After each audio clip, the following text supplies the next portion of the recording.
kami memuji namanya yang penuh kuasa. Kita bersyukur buat segala kebaikan dan kemurahan Tuhan. Mari kita berdoa bersama.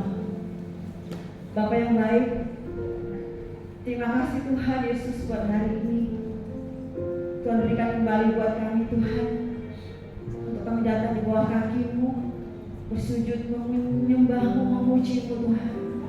Di dalam tempat kediaman yang kudus, kami mau angkat hati kami mau angkat suara kami mau bertepuk tangan bersuka cita karena kemurahan dan kasih setia-Mu Tuhan. Berkati ibadah kami Tuhan dari awal hingga akhirnya, di dalam kuat kuasa Roh Kudus. Biarlah hadirat memenuhi tempat ini, memenuhi setiap hati kami Tuhan. Kami tinggikan Engkau dengan segenap hati kami. Kami memberi yang terbaik bagi Engkau Tuhan. Kami memuji nama-Mu, memuliakan nama-Mu. Apapun yang kami hadapi saat ini, kami serahkan Tuhan di dalam tangan-Mu. Kami letakkan di bawah kaki-Mu. Kami memandangkan kebesaran kuasa-Mu, karena kami tahu Engkau Allah penolong kami, Engkau Allah pengharapan kami. Engkau tidak pernah meninggalkan kami. Ada kuasa di dalam pujian ketika kami memuji dan menyembah Engkau Tuhan. Terima kasih Bapa yang baik. Terima kasih Tuhan Yesus. Kami juga berdoa untuk teman-teman kami yang mungkin masih dalam perjalanan. Tuhan menyertai setiap mereka. Mereka sampai di mati dengan selamat bersama kami memuji meninggikan Engkau Tuhan. Dan kalau masih ada kuasa kegelapan di dalam bentuk apapun, kami yang ingin mengganggu ibadah kami, mencuri sukacita kami satukan hati kami, kami ikat patahkan hanya di dalam nama Tuhan Yesus. Biarlah berkuasa Roh Kudus yang menguasai tempat ini dan menguasai hati kami Bapa. Terima kasih Bapa yang baik. Terima kasih Tuhan Yesus. Kami serahkan ibadah kami dalam tangan-Mu. Kami angkat hati kami memuji-Mu, menyembah-Mu. Hanya di dalam nama Tuhan Yesus. Haleluya. Hallelujah.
Ku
siapkan hati kita untuk menerima kebenaran firman Tuhan yang memberkati kita pada pagi hari ini.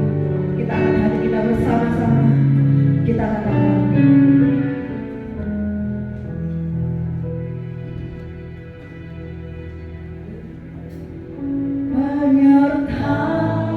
penyertaan-Mu Tuhan, segalanya bagiku, hadir-Mu di hidupku.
Itulah yang membuat kami bisa tetap kuat menjalani kehidupan oleh karena anugerah-Mu yang selalu Kau limpahkan bagi kami.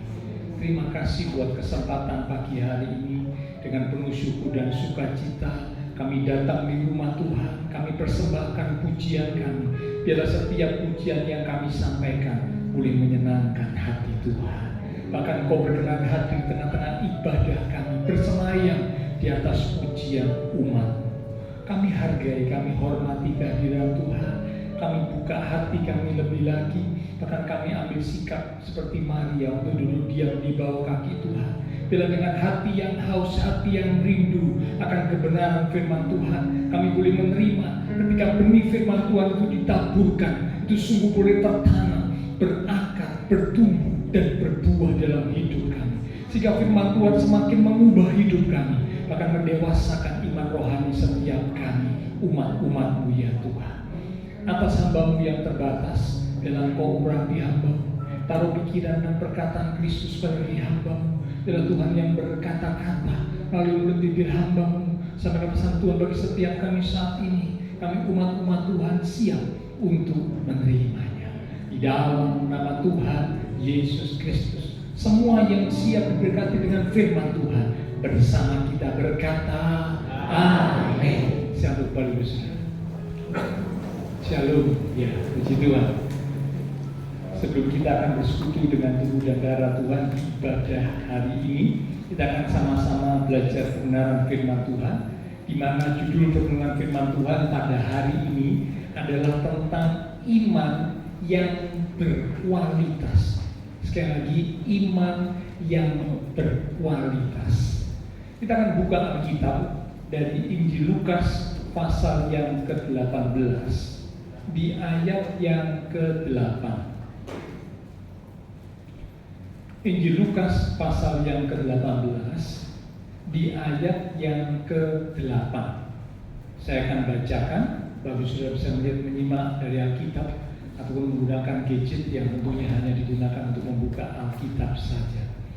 Lukas pasal 18 di ayat yang ke-8. Demikian firman Tuhan. Aku berkata kepadamu, ini Tuhan yang ngomong, Tuhan yang berkata. Iya, Tuhan akan segera membenarkan mereka. Mereka di sini adalah orang-orang yang berseru, orang-orang yang berdoa kepada Tuhan. Akan tetapi, kita perhatikan kalimat ini, jika anak manusia itu datang, anak manusia ini bicara tentang Tuhan datang, Tuhan hadir, adakah ia mendapati iman di bumi? Nah, Bapak Saudara, ayat yang baru kita baca ini adalah sebuah kalimat tanya. Tuhan berkata, kalau nanti Tuhan itu datang, Tuhan itu hadir, adakah Tuhan mendapati iman di bumi?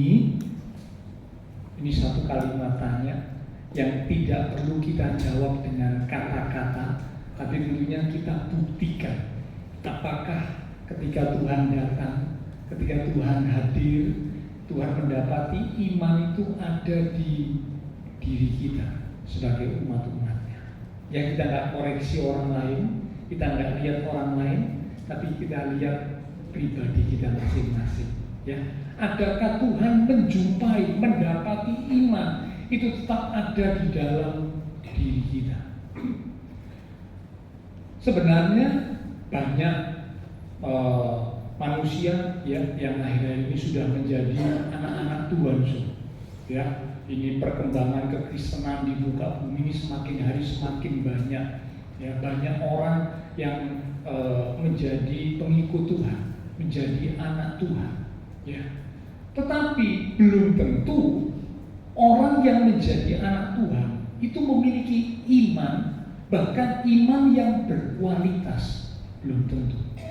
Itulah sebabnya kalimat tanya ini dilontarkan oleh Tuhan menjadi satu peringatan, satu warning buat setiap umat Tuhan, bahwa ternyata belum tentu orang yang menjadi anak Tuhan itu memiliki iman, bahkan memiliki iman yang berkualitas, belum tentu.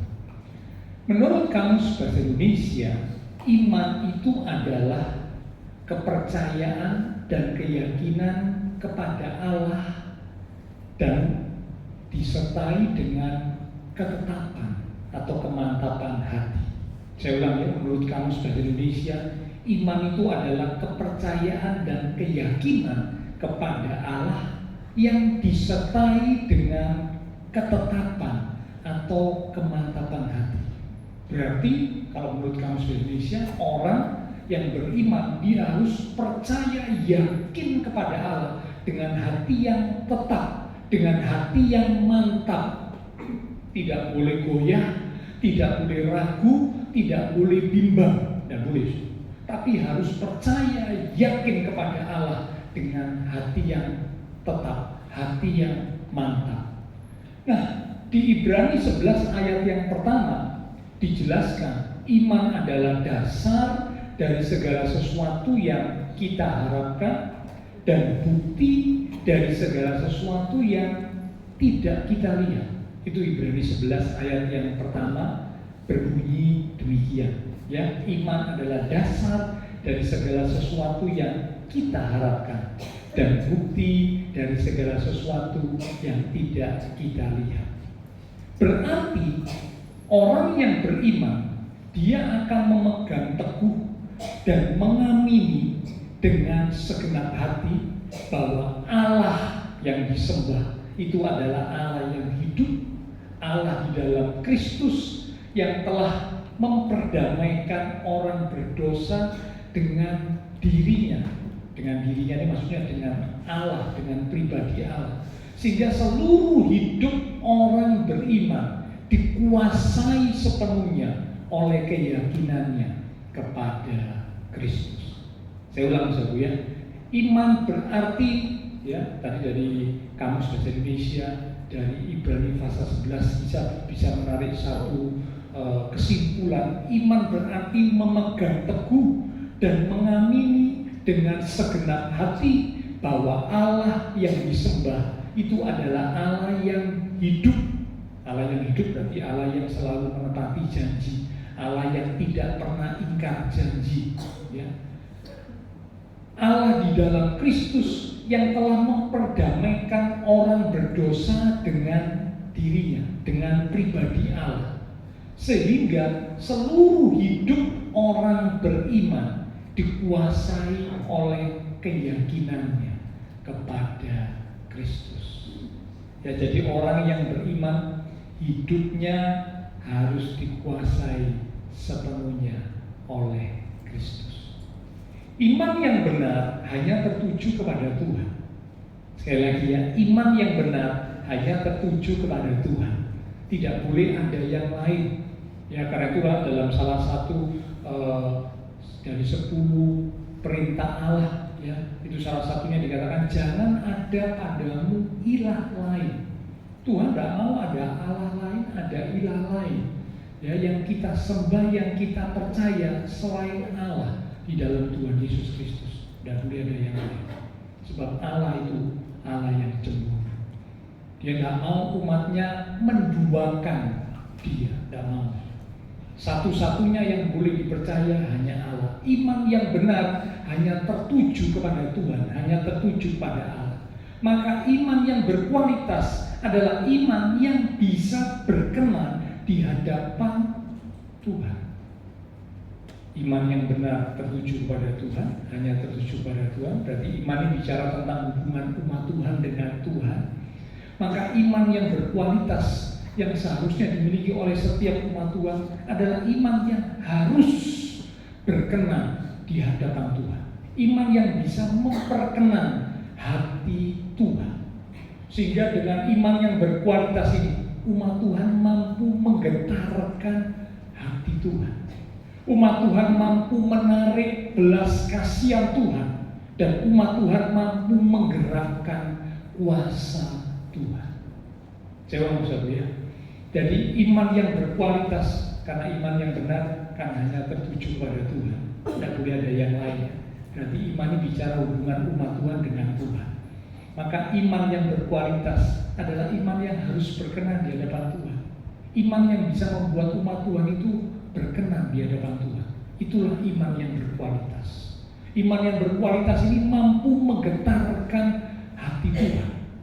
Iman yang berkualitas ini mampu menarik belas kasihan Tuhan. Dan iman yang berkualitas ini mampu menggerakkan kuasa Tuhan bekerja dalam kehidupan setiap umatnya. Nah, kita akan lihat beberapa contoh dalam Alkitab supaya Bapak Ibu Saudara dan saya bisa semakin memahami tentang iman yang berkualitas itu seperti apa, sehingga membuat berkenan di hati Tuhan. Iman yang dimiliki umat Tuhan membuat umat Tuhan ini berkenan di hati Tuhan. Itulah iman yang berkualitas. Itu iman yang seperti apa, yang Tuhan rindu untuk didapati, dijumpai ada pada setiap umat-umatnya. Contoh yang pertama, kita lihat dari Injil Matius pasal yang ke-8 di ayat yang ke-5 sampai dengan ayat yang ke-13. Matius pasal yang ke-8 di ayat yang ke-5 mulai. Perikop berjudul Tuhan Yesus menyembuhkan hamba seorang perwira di Kapernaum. Saya bacakan dengan cepat supaya Bapak Ibu tahu kisahnya. Ketika Tuhan Yesus masuk ke Kapernaum, datanglah seorang perwira mendapatkan dia dan memohon kepadanya, "Tuhan, hambaku terbaring di rumah karena sakit lumpuh dan ia sangat menderita."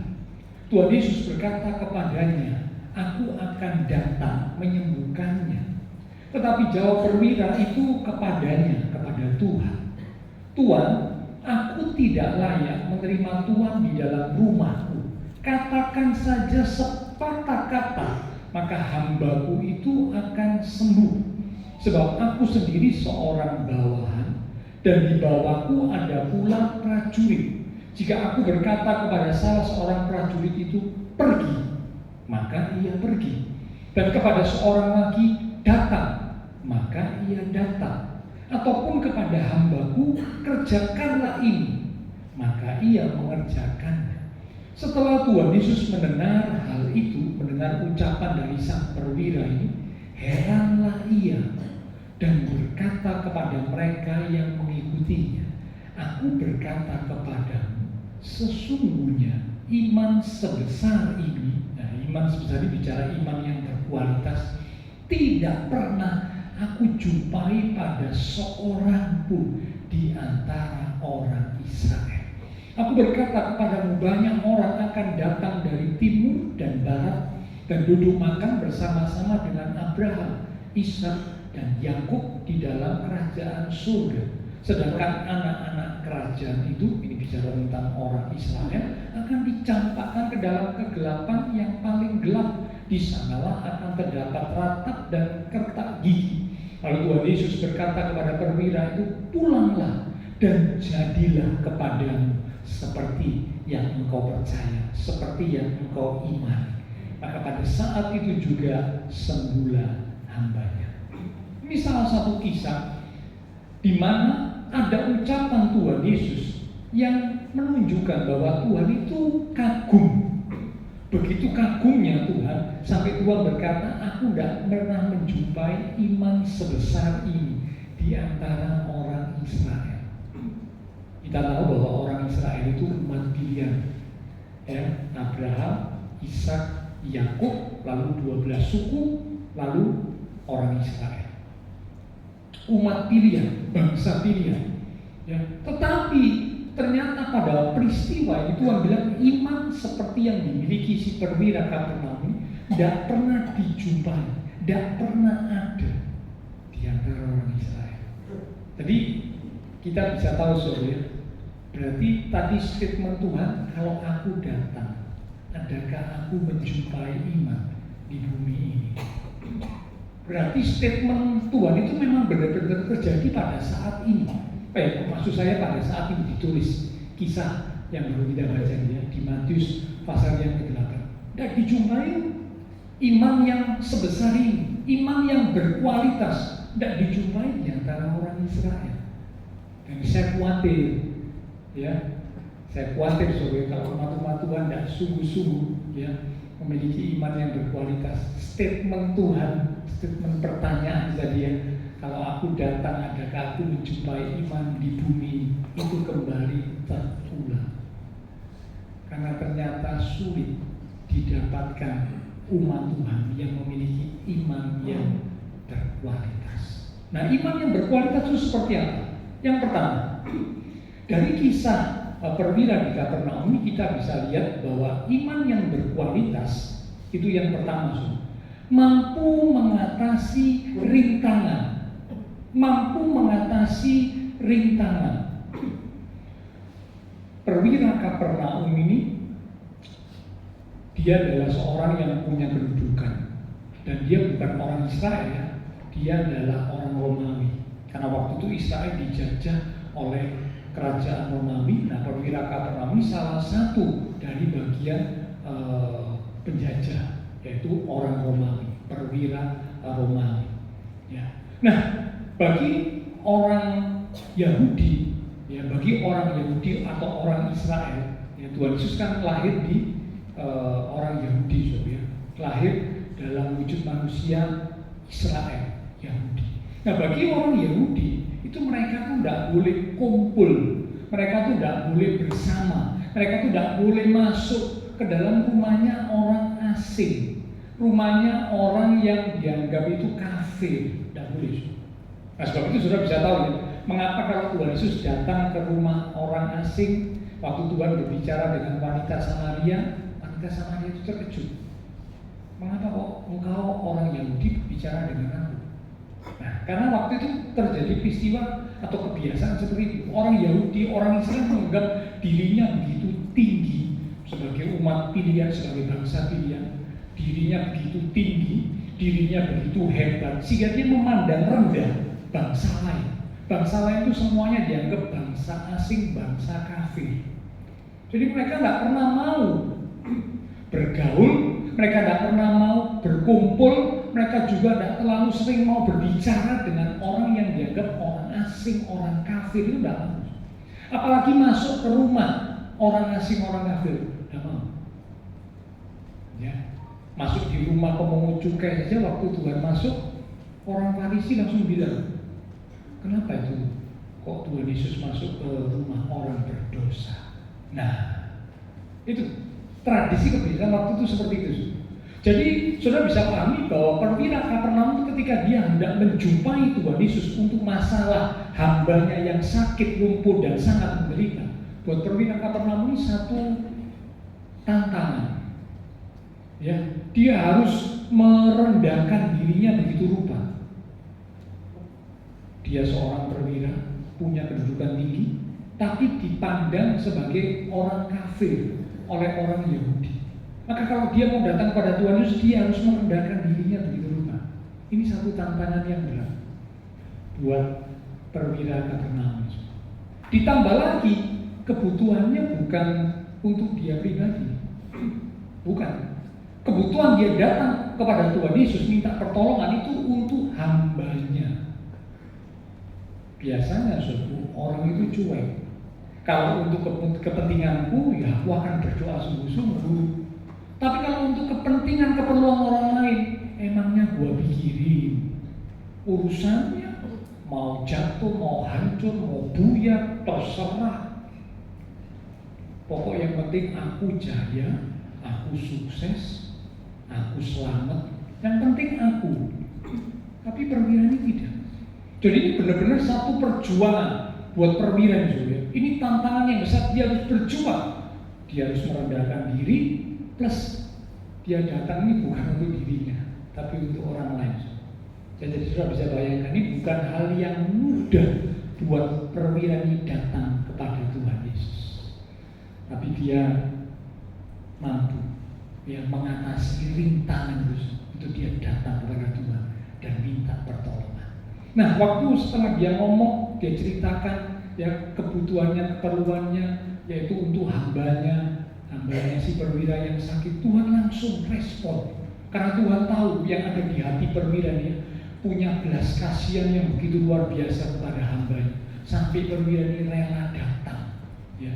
Lalu Tuhan Yesus ngomong, aku akan datang ke rumah tempat hamba si perwira itu berada, ya, aku akan datang menyembuhkannya. Karena hamba perwira ini tinggal di rumah si perwira ini.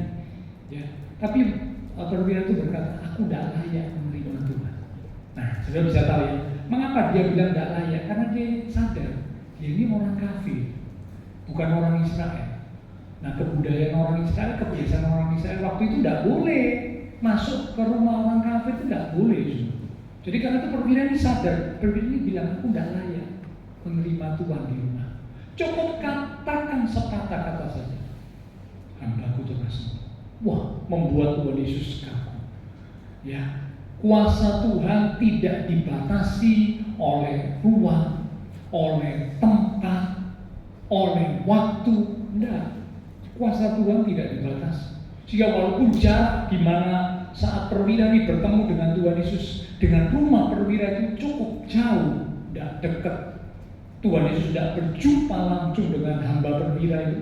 Tuhan Yesus juga tidak menumpangkan tangannya, tidak. Cuma dari ucapan perwira yang menunjukkan punya iman berkualitas, si perwira hanya menerima pertolongan Tuhan. Ya, jadi yang pertama, iman yang berkualitas adalah iman yang mampu mengatasi rintangan.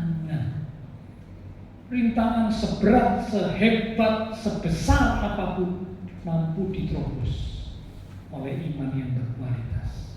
Tapi iman yang tidak berkualitas, iman yang kurang berkualitas, tidak bisa.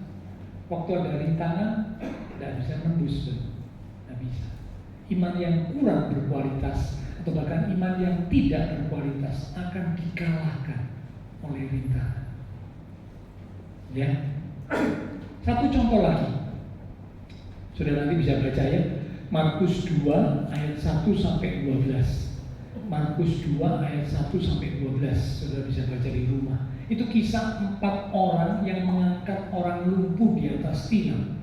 Mereka mengangkat orang lumpuh ini di atas tilam, diangkat oleh 4 orang, ya, satu sisi kanan, sisi kiri, ya, satunya lagi sisi belakangnya kanan kiri.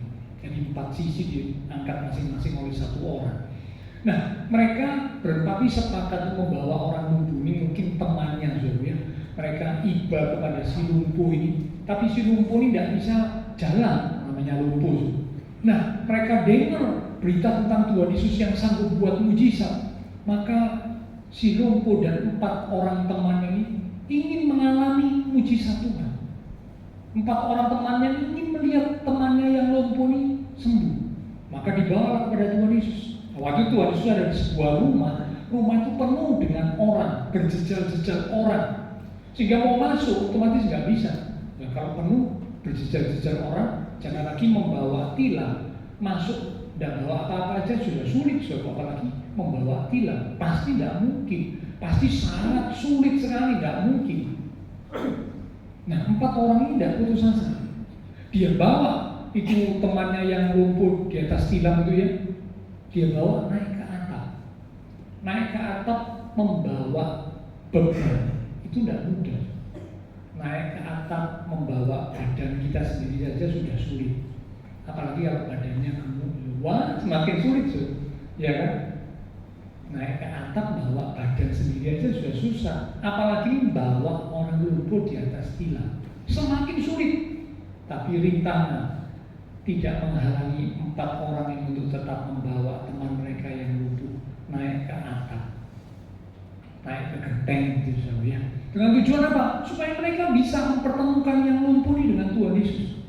Dan setelah sampai ke genteng, tentunya dengan perjuangan yang amat sangat, ya, supaya si lumpuh ini jangan sampai jatuh, ya. Kalau naik ke genteng nggak hati-hati, 4 orang ini bisa jatuh, si lumpuh yang di atas tilam juga bisa jatuh, bukan dapat mujizat, malah tambah bunyi semua, ya.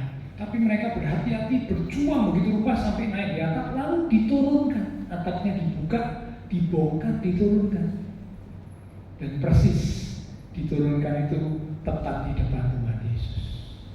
Dan singkat cerita, ya, Tuhan waktu melihat orang lumpuh ini diturunkan di depan Tuhan Yesus, wow, Tuhan melihat iman dari bukan hanya si lumpuh, tapi juga iman 4 orang ini yang berjuang menembus rintangan begitu rupa, ya, sehingga akhirnya mujizat dinyatakan. Inilah iman yang berkualitas, iman yang mampu mengatasi rintangan.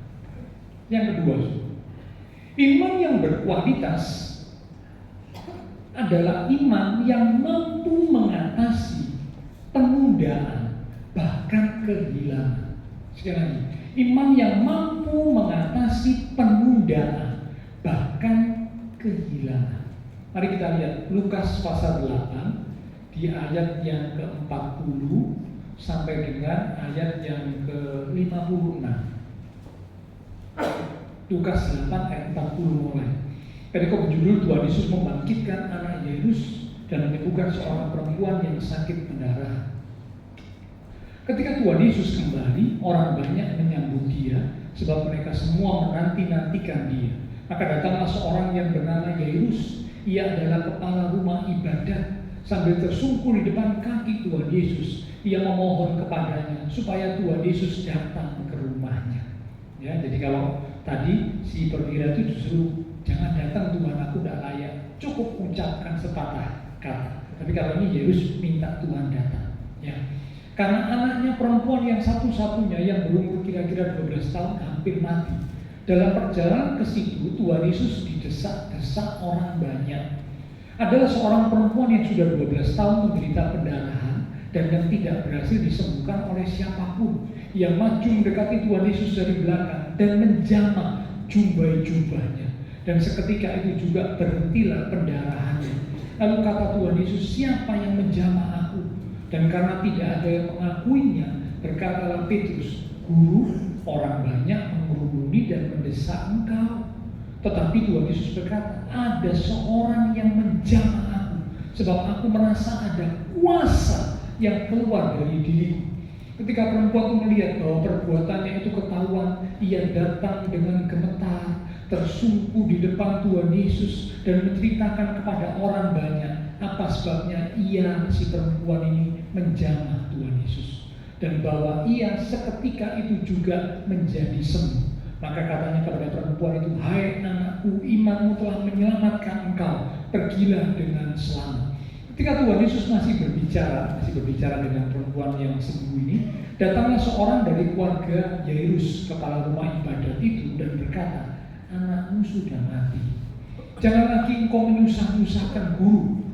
Tetapi Tuhan Yesus mendengar ucapan itu ya, dan berkata kepada Yairus, jangan takut, percaya saja, dan anakmu akan selamat. Setibanya di rumah Yairus, Tuhan Yesus tidak memperbolehkan seorang pun ikut masuk dengan dia, kecuali Petrus, Yohanes, dan Yakobus, dan ayah anak itu, yaitu Yairus, serta ibunya, istri Yairus. Semua orang menangis dan meratapi anak itu. Akan tetapi Tuhan Yesus berkata, jangan menangis. Ia, anak itu tidak mati, tetapi tidur. Mereka yang ada di sekitar itu mentertawakan Tuhan Yesus, karena mereka tahu bahwa anak itu telah mati. Ya. Lalu Tuhan Yesus memegang tangan anak itu dan berseru, katanya, hai anak, bangunlah. Maka kembalilah roh anak itu, dan seketika itu juga ia bangkit berdiri. Lalu Tuhan Yesus menyuruh mereka memberi anak itu makan, dan takjublah orang tua anak itu. Tetapi Tuhan Yesus melarang mereka memberitahukan kepada siapapun juga apa yang terjadi itu. Nah, Bapak Saudara, contoh yang di bagian yang kedua ya, adalah tentang Yairus. Yairus kali ini datang kepada Tuhan Yesus, dia kepala rumah ibadat. Tentu dia sudah banyak mendengar tentang Tuhan Yesus, bahkan mungkin dia sudah pernah bertemu dengan Tuhan Yesus. Tapi kali ini dia datang, dia punya sebuah kebutuhan, ya, di mana anaknya sakit dan hampir mati, katanya begitu saudara. Jadi berarti sakit yang parah, sakit yang berat, gitu ya. Nah, dia minta supaya Tuhan datanglah ke rumahku, sembuhkanlah anakku. Nah, Tuhan respon, ya, karena Tuhan melihat iman dari Yairus, iman yang berkualitas. Tuhan respon, Tuhan segera jalan menuju ke rumah Yairus. Di tengah jalan ketemu dengan perempuan yang sakit pendarahan ini. Tentu kisah ini bagus sudah tahu. Perempuan tentunya berjuang, ya, dia punya iman yang begitu luar biasa. Dia bilang, asal ku jamah jubah Tuhan Yesus, aku akan sembuh. Padahal sudah 12 tahun sakit pendarahan, diobati oleh berbagai macam tabib, tidak sembuh, tambah parah. Kondisinya tambah parah. Uangnya habis, kesehatannya semakin menurun. Itu kondisi si perempuan. Tidak ada harapan secara manusia. Tapi waktu dengar berita tentang Tuhan Yesus, imannya bangkit, iman yang berkualitas itu yang membuat dia akhirnya berjuang. Ya tadi ya, contoh yang pertama ya, itu seperti tadi perwira Kapernaum, 4 orang yang mengusung orang lumpuh di atas tiang. Demikian juga perempuan ini, iman yang berkualitas mampu mengatasi rintangan. Ya, perempuan itu bisa menembus rintangan orang banyak yang berjubel. Orang yang sakit pendarahan 12 tahun itu pasti badannya lemah. Orang yang badannya lemah itu gimana mau menembus orang banyak? Tidak mungkin. Pasti dia waktu kesenggol jatuh, badan lemah. Ya, ini orang banyak di sekitar Tuhan Yesus secara manusia sulit, tapi perempuan ini berjuang sampai dia bisa dekat Tuhan, jamah jubah-jubahnya sembuh. Iman yang berkualitas mampu mengatasi rintangan. Yang kedua, iman yang berkualitas mampu mengatasi penundaan dan kehilangan akibat peristiwa perempuan ini. Karena kan terhambat perjalanan Tuhan Yesus ke rumah Yesus terhambat oleh perempuan ini. Karena Tuhan cari tahu siapa yang menjamah aku siapa. Nah, murid-murid bilang orang banyak Tuhan. Ya pasti banyak yang nyenggol Tuhan, pasti banyak yang megang Tuhan. Orang banyak di sekitar engkau. Ya lumrah, mau cari siapa ya tidak bisa Tuhan. Semua pasti ada yang nyenggol, ada yang megang engkau. Tapi Tuhan bilang enggak. Bukan megang dalam arti megang secara fisik, bukan. Tapi memegang membuat kuasaku itu keluar. Kuasaku itu mengalir. Jadi jamahan atas diriku ini, yang menjamah aku ini, zaman yang berbeda dengan orang banyak. Dan itu zaman dari si perempuan itu, yang punya iman yang berkualitas, sehingga bisa membuat kuasa Tuhan mengalir, kuasa Tuhan bekerja. Nah ini membuat akhirnya perjalanan Tuhan Yesus terhambat, tertunda. Nah sementara lagi ngomong-ngomong sama perempuan itu, ada kabar dari rumahnya Yesus, anakmu sudah mati, tidak usah lagi menyusahkanmu. Ya, wah, tentu sebagai orang tua sudah terpukul. Tidak ada orang tua yang senang ya, kalau dengar anak yang dicintai mati. Tidak ada yang senang. Pasti orang tua terpukul. Semua orang tua yang normal rindu anaknya sehat, anaknya sukses, anaknya diberkati, anaknya jauh lebih daripada dirinya. Betul atau tidak orang tua? Setuju ya? Amin. Orang tua? Amin. Pasti kita berharap anak kita lebih hebat, lebih sukses, sehat, diberkati lebih daripada kita. Pasti orang tua normal begitu, Sob. Nah ini Yesus juga berharap demikian. Tapi ini ternyata anaknya mati, lemes. Tapi Tuhan berkata, jangan takut, percaya saja, anakmu akan selamat. Dan Yesus percaya.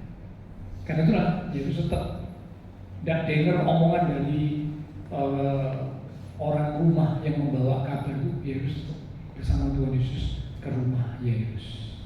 Dan akhirnya mujizat terjadi. Mampu mengatasi penundaan dan kehilangan. Ada banyak umat Tuhan ketika jawaban doa itu sepertinya tidak kunjung tiba, imannya ini mulai goyah, mulai mempertanyakan kasih dan kuasa Tuhan. Tuhan, aku ini sudah berdoa, aku ini sudah berdoa cukup lama. Mana jawaban doa? Mana buktinya Tuhan menolong dan memperhatikan aku? Kok tidak ada tanda-tandanya? Mulai kecewa, mulai ragu, mulai bimbang, dan sebagainya. Iman yang berkualitas mampu mengatasi penundaan.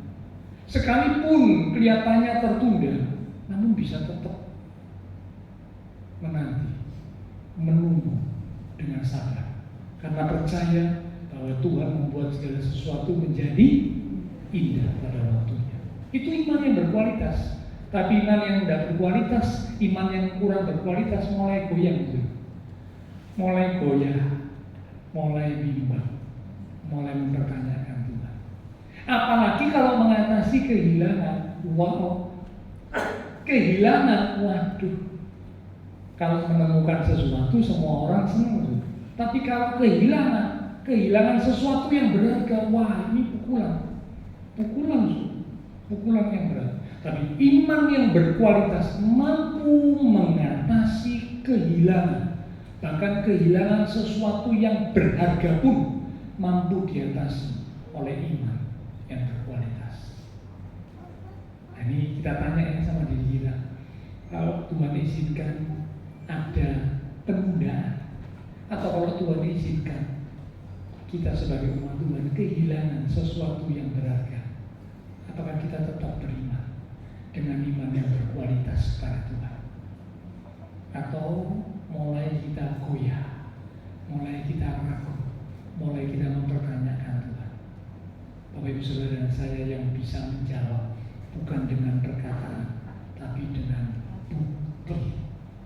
Karena iman itu harus disertai dengan tindakan. Dan cuma ngomong aku beriman, percuma. Mana buktinya? Mana tindakannya? Mana perbuatan? Ya. Oke, sekarang yang ketiga yang terakhir.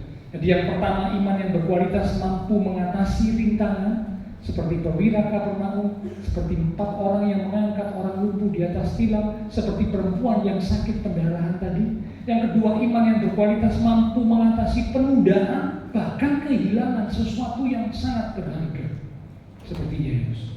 Yang ketiga, iman yang berkualitas mampu mengatasi penolakan. Matius pasal 15 di ayat yang ke-21 sampai dengan 28. Matius pasal 15 di ayat yang ke-21 mulai.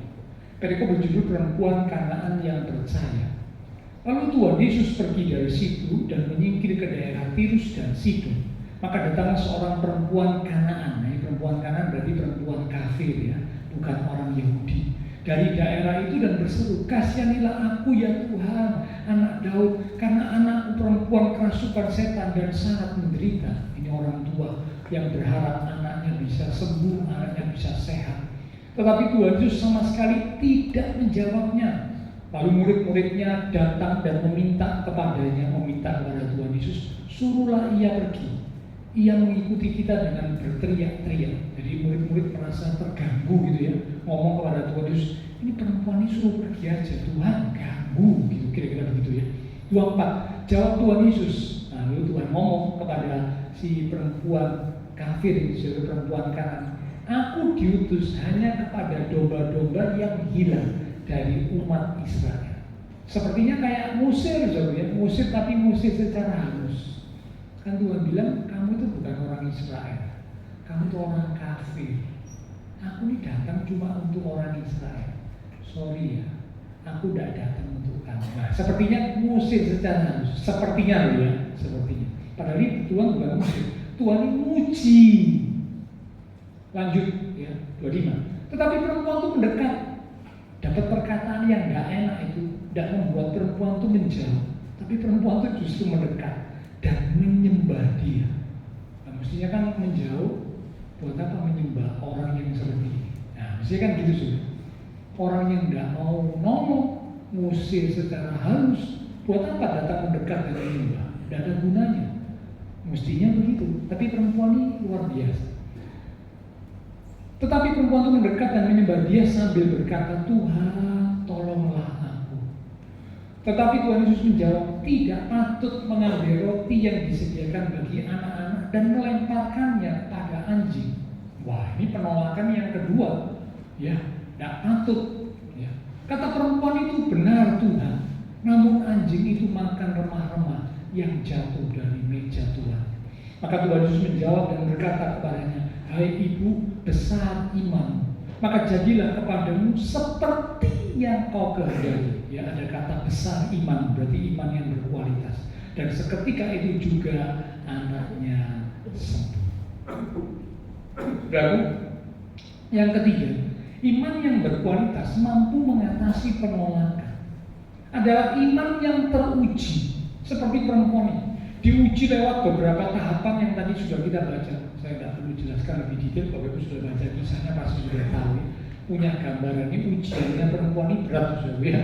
Sudah anaknya sakit menderita, ya, yang disayangi mengalami kondisi seperti itu pasti sudah satu pukulan buat ibu ini. datang kepada Tuhan Yesus karena mendengar berita tentang Tuhan Yesus yang sanggup buat mujizat, malah dapat sikap-sikap yang seperti tadi, penolakan.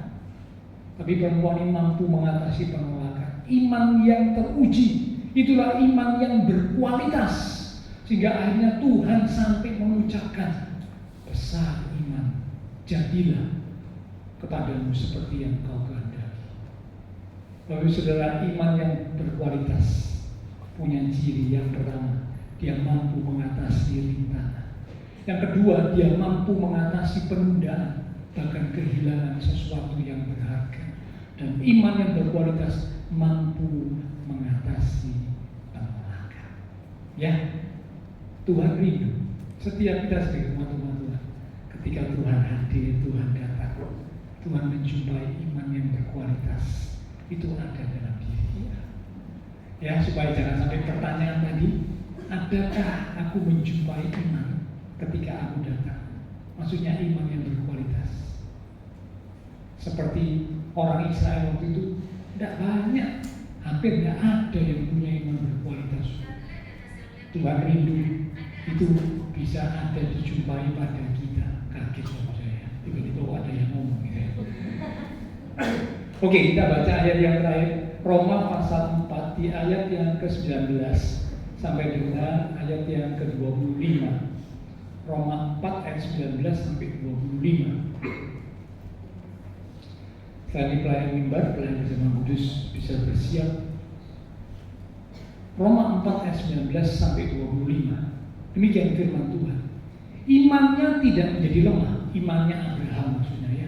Walaupun ia mengetahui bahwa tubuhnya sudah sangat lemah. Biasanya iman seseorang itu dipengaruhi oleh fisiknya, oleh keadaannya. Kalau tubuhnya lemah, keadaannya semakin tidak baik, imannya biasanya juga semakin merosot. Biasanya begitu, biasanya. Tapi Abraham tidak. Ya, lanjut. Karena usianya telah kira-kira 100 tahun dan bahwa rahim Sarah telah tertutup. Tetapi terhadap janji Allah, Abraham tidak bimbang karena ketidakpercayaan, malah ia diperkuat dalam imannya dan ia memuliakan Allah dengan penuh keyakinan. Ini iman yang berkualitas ya, bahwa Allah berkuasa untuk melaksanakan apa yang telah ia janjikan. Karena itu hal ini diperhitungkan kepadanya sebagai kebenaran. Iman yang berkualitas membuat diperhitungkan sebagai kebenaran. Kata-kata ini, nah ini kita perhatikan ya. Kata-kata ini kata-kata apa? Yaitu hal ini diperhitungkan kepadanya tidak ditulis untuk Abraham saja, tetapi ditulis juga untuk kita. Untuk saya, untuk Bapak, Ibu, Saudara semua. Ya, saya ulang. Tetapi ditulis juga untuk kita, sebab kepada kita pun Allah memperhitungkannya.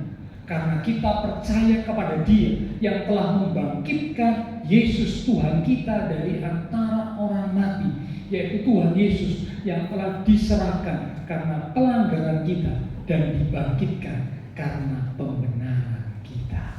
Wow, luar biasa. Diperhitungkan sebagai kebenaran, bukan cuma berlaku untuk Abraham, tapi juga berlaku buat kita. Secara spesifik berlaku buat saya. Ngomong sama diri sendiri. Kata diperhitungkan sebagai kebenaran berlaku untuk saya.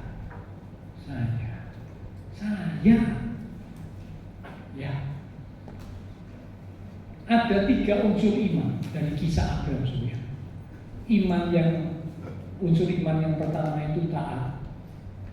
Unsur iman yang kedua itu berharap. Dan unsur iman yang ketiga itu berserah. Taat, berharap, berserah. Inilah iman yang berkualitas. Iman yang dibuktikan, ditunjukkan dengan ketaatan. Iman yang dikuatkan, dihidupkan dengan pengharapan. Dan iman yang disempurnakan dengan penyerahan. Itulah iman yang berkualitas. Saya ulang saudara, Iman yang berkualitas seperti iman Abraham adalah iman yang dibuktikan, ditunjukkan dengan ketaatan. Iman yang dikuatkan, dihidupkan dengan pengharapan. Dan iman yang disempurnakan dengan penyerahan. Karena itu mari milikilah iman yang hidup, iman yang benar, iman yang bertumbuh, dan iman yang tak uji. Itulah iman yang berkualitas. Amin. Tuhan berkati kita sekalian. Sama-sama kita akan datang kepada Tuhan. Kita akan persiapkan hati kita untuk sebentar kita akan bersekutu dengan tubuh dan darah Tuhan. Ku rindu setiap waktu hidup di kebenaran.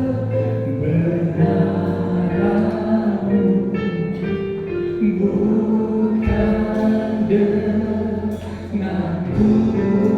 kuatku, namun karena Roh-Mu Yesuslah yang ku pegang teguh. Sekali lagi lebih suka katakan, aku rindu setiap waktu hidup di kebenaran itu. Ku rindu setiap waktu hidup di kebenaran-Mu. Inilah kerinduan kami. Bukan dengan kuatku, namun karena Roh-Mu. Namun karena Roh-Mu Yesuslah yang ku pegang teguh.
Katakan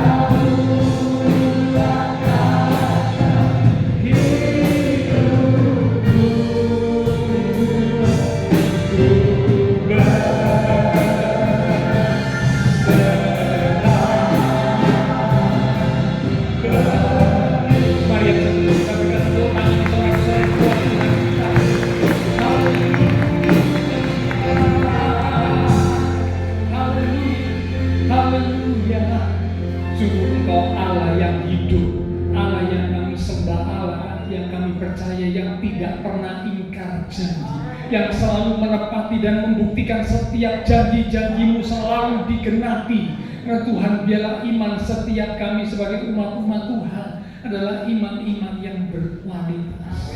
Ampuni kami Tuhan, kalau kerap kali ketika terjadi sesuatu dalam hidup kami, ketika ada tantangan, masalah, kesulitan, ada penundaan-penundaan, atau bahkan kehilangan-kehilangan sesuatu yang berharga, ujian datang, iman kami mulai goyah, menunjukkan bahwa iman kami kurang berkualitas. Ampuni kami Tuhan, ampuni kami Tuhan. Biar lewat kebenaran firman pagi hari ini, kalimat tanya yang Tuhan Yesus sampaikan, adakah aku menjumpai iman ketika aku datang? Itu sungguh-sungguh boleh menegur dan mengingatkan setiap kami. Tuhan rindu mendapati setiap kami sebagai umat-umat Tuhan, bukan hanya sekedar memiliki iman yang biasa-biasa saja, tetapi iman yang sungguh-sungguh berkualitas di hadapan Tuhan. Iman yang mampu mengatasi rintangan, iman yang mampu mengatasi penundaan, iman yang mampu mengatasi kehilangan, bahkan kehilangan sesuatu yang sangat berharga, dan iman yang mampu mengatasi penolakan. Itulah iman yang teruji. Karena Tuhan, kami mau belajar untuk menjadi umat-umat Tuhan yang tetap taat, tetap berharap, dan tetap berserah. Karena Engkau selalu punya rencana yang terbaik bagi kami. Hamba terbatas untuk berkata dan menjelaskan. Roh Kudus yang akan terus mengingatkan firman yang sudah kami terima, sehingga iman kami semakin bertambah, iman kami semakin bertumbuh, iman kami semakin kuat. Iman yang tahan uji, itulah iman yang berkualitas. Sebentar kami akan bersekutu dengan tubuh dan darah Tuhan. Sebelum kami masuk di dalam persekutuan dengan tubuh dan darah Tuhan, kami introspeksi diri kami. Kami mau adakan pemberesan. Jika ada dosa kesalahan yang sudah kami lakukan, baik lewat tindakan perbuatan kami, baik lewat perkataan kami, baik lewat pikiran kami yang tidak sesuai dengan kehendak Tuhan, yang mendukakan hati Tuhan, saat ini Tuhan kami datang merendahkan diri di hadapan-Mu. Kami mohon pengampunan. Ampuni kami Tuhan. Ampuni kami akan segala kesalahan, akan segala dosa kami Tuhan. Baik lewat perbuatan kami, perkataan kami, pemikiran kami. Ampuni kami Tuhan. Ampuni kami Tuhan. Kami mau kembali ke jalan Tuhan. Kami mau kembali kepada kehendak Tuhan. Karena kami rindu untuk kami boleh menjadi umat-umat Tuhan yang berkenan dan menyukakan hati Tuhan. Kami percaya ketika kami mohon pengampunan dengan penuh kesungguhan, Engkau Allah yang setia dan adil. Engkau berjanji untuk mengampuni kami dan menyucikan kami dari segala dosa pelanggaran kami, sehingga sebentar kami dikuduskan, dilayakkan untuk kami bersekutu dengan tubuh dan darah Tuhan yang kudus. Engkau berkati roti dan anggur yang akan kami terima. Engkau urapi setiap hamba-hamba-Mu yang akan melayani. Bila setiap kami umat-umat Tuhan dengan hati yang siap, kami akan menerima tubuh dan darah Tuhan yang kudus. Di dalam nama Tuhan Yesus Kristus kami sudah berdoa. Amin. Sementara tubuh dan darah Tuhan akan dibagikan oleh para pelayan pertemuan kudus. Salah satu pujian kita katakan, kasih Allahku sungguh telah terbukti. Kasih Allahku sungguh telah terbukti. Ketika Dia serahkan anaknya, kasih Allah mau berkorban bagi kau dan aku. Kasih Allahku, kasih Allah.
telah terbukti itulah kasih Tuhan.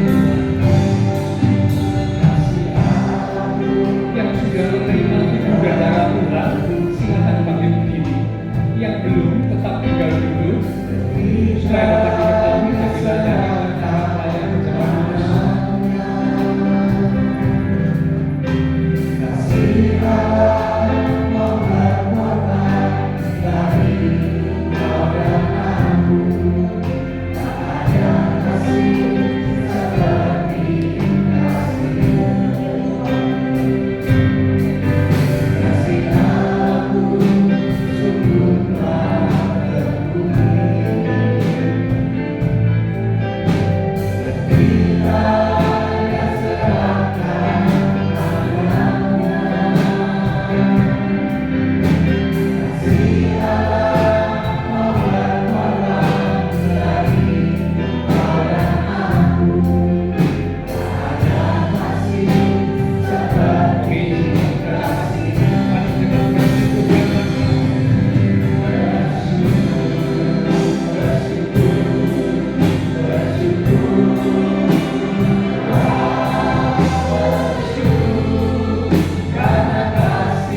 Inilah kami umat-umat-Mu. Kami umat-umat-Mu siap untuk sebentar akan bersekutu dengan tubuh dan darah Tuhan yang kudus. Melalui persekutuan dengan tubuh dan darah Tuhan pagi ini, iman setiap kami semakin dikuatkan, semakin diteguhkan, sehingga kami boleh memiliki iman yang berkualitas seperti yang Tuhan mau. Itulah yang Tuhan cari dan rindukan ada dalam kehidupan setiap kami sebagai umat-umat Tuhan. Sekarang dengan hati yang siap, kami akan bersekutu dengan tubuh dan darah Tuhan yang kudus.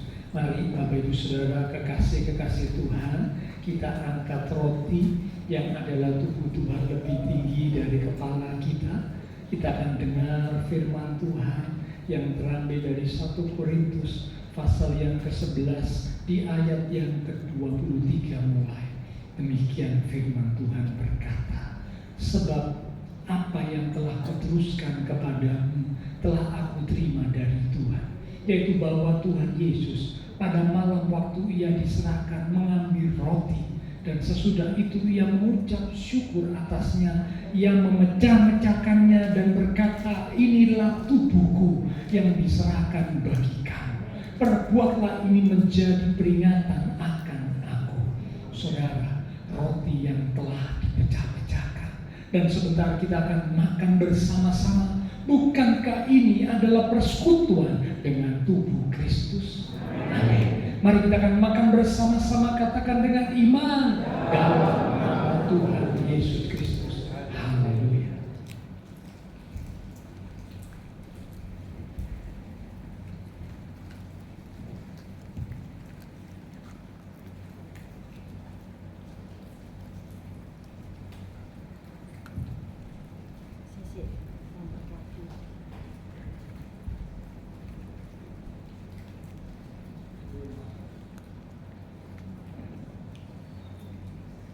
Terima kasih. Terima kasih untuk persekutuan dengan tubuh. Terima kasih Tuhan. Mari sekarang kita angkat cawan lebih tinggi dari kepala kita. Kembali kita akan dengar firman Tuhan.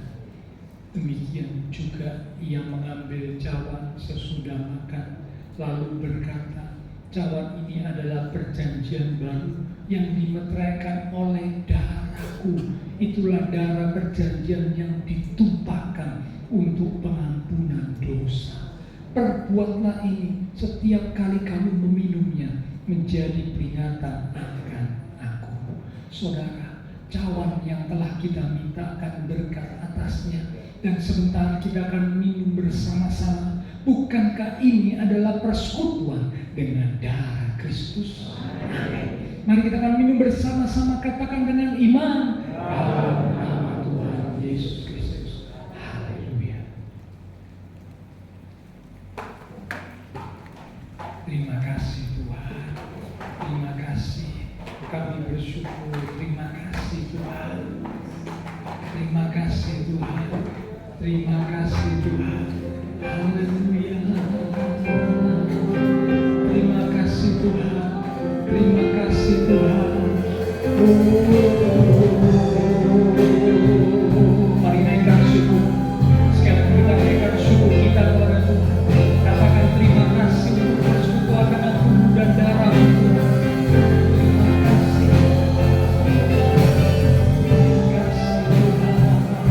Terima kasih Tuhan.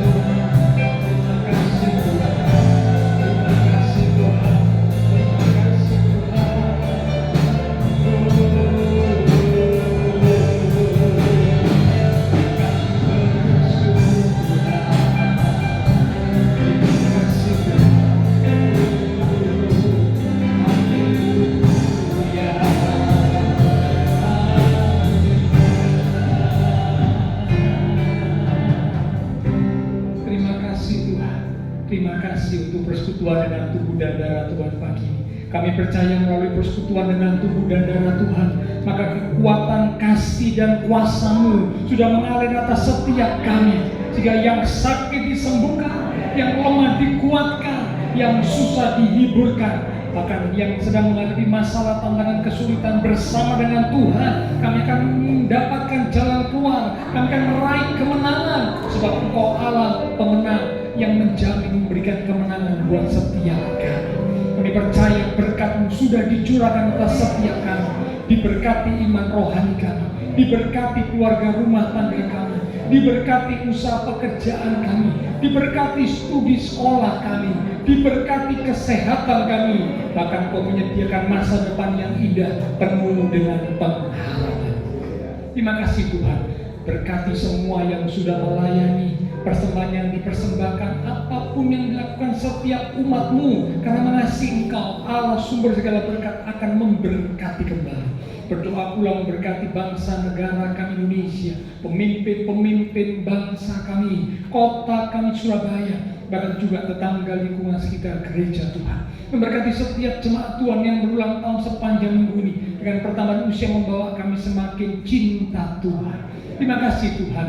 Setelah selesai ibadah, kami akan berpisah satu dengan yang lain, kembali ke keluarga kami, rumah tangga kami, ke aktivitas kami. Biarlah segala berkat, anugerah, damai, sukacita yang melimpah dari Allah Bapa Surgawi, kasih Tuhan Yesus Kristus, dan persekutuan dengan kuasa Roh Kudus akan terus memimpin menuntun langkah iman setiap kita. Itu terus kita sedang mulai pagi ini sampai Maranatha, Tuhan Yesus datang kembali. Di dalam nama Tuhan Yesus Kristus, semua yang percaya diberkati Tuhan. Mari bersama dengan iman kita berkata, amin. Tuhan berkati.